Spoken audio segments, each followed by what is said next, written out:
সরকারি চাকরিতে কোটা সংস্কারের এক দফা দাবি ও প্রধানমন্ত্রী শেখ হাসিনার বক্তব্য প্রত্যাহারের দাবিতে ঢাকা বিশ্ববিদ্যালয়ের রাজু ভাস্কর্যের সামনে বিক্ষোভ করেন শিক্ষার্থীরা। এই কর্মসূচিতে বিভিন্ন বিশ্ববিদ্যালয়ের শিক্ষার্থীরা অংশ নেন। রাজু ভাস্কর্য থেকে আন্দোলনকারী শিক্ষার্থীরা বিশ্ববিদ্যালয়ের বিজয় ৭১ হলে গেলে সেখানে ছাত্রলীগের নেতাকর্মীরা তাদের ওপর চড়াও হন। কোটা আন্দোলনে যুক্ত শিক্ষার্থীদের সঙ্গে ছাত্রলীগের নেতাকর্মীদের ধাওয়া পাল্টা ধাওয়া এবং ইটপাটকেল নিক্ষেপের ঘটনা ঘটে। ঢাকা বিশ্ববিদ্যালয়ে সংঘাতের সূচনা হয়েছে বিজয় ৭১ হলে আন্দোলনকারী শিক্ষার্থীদের প্রবেশ করা নিয়ে।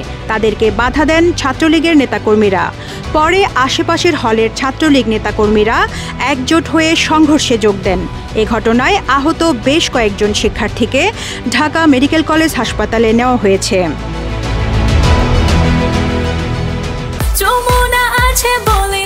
যমুনা রেফ্রিজারেটর, খাবার ফ্রেশ তো লাইফ জম্পেশ। সংঘর্ষ হয়েছে উপাচার্যের বাসভবনের সামনের সড়কেও। সেখানে আন্দোলনকারী শিক্ষার্থীরা অবস্থান নেন। অপরদিকে ছাত্রলীগের নেতাকর্মীরা অবস্থান নেন মল চত্বরে। সেখানেও দুই পক্ষের মধ্যে ধাওয়া পাল্টা ধাওয়া ও ইটপাটকেল নিক্ষেপ হয়েছে। ছাত্রলীগের হামলায় সেখানে ৫০ জন আন্দোলনকারী শিক্ষার্থী আহত হয়েছেন। আন্দোলনকারীরা দাবি করছেন, বিশ্ববিদ্যালয় এলাকায় ছাত্রলীগের হামলায় ২ শতাধিক শিক্ষার্থী আহত হয়েছেন। পরে ঢাবির মধুর ক্যান্টিনে জড়ো হন ছাত্রলীগের নেতাকর্মীরা।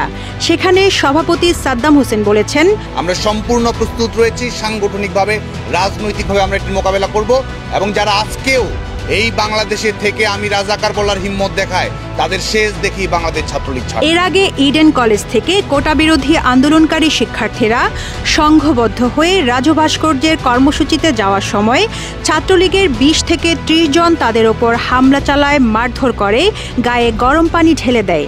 ইডেন কলেজ ছাত্রলীগের মেয়েদের হামলায় সমাজতান্ত্রিক ছাত্রফ্রন্ট ইডেন কলেজের সভাপতি শাহিনুর সুমি সহ অন্তত ৭ জন আহত হয়েছেন বলে অভিযোগ উঠেছে। প্রধানমন্ত্রীর বক্তব্যের জেরে সারা দেশের মতো উত্তাল হয় সিলেটের শাহজালাল বিজ্ঞান ও প্রযুক্তি বিশ্ববিদ্যালয়ের সাধারণ শিক্ষার্থীরা। রোববার রাতে শিক্ষার্থীরা মিছিল নিয়ে বের হলে তাদের ওপর ছাত্রলীগের হামলার অভিযোগ উঠেছে। এ ঘটনায় কোটা আন্দোলনের শাবি শাখার সমন্বয়ক সহ ৩ জন শিক্ষার্থী আহত হয়েছেন। কোটা নিয়ে প্রধানমন্ত্রীর করা মন্তব্যের প্রতিবাদে চট্টগ্রাম বিশ্ববিদ্যালয়েও বিক্ষোভ মিছিলে অংশ নেওয়া শিক্ষার্থীদের উপর হামলা চালানোর অভিযোগ উঠেছে বিশ্ববিদ্যালয় শাখা ছাত্রলীগের নেতাকর্মীদের বিরুদ্ধে।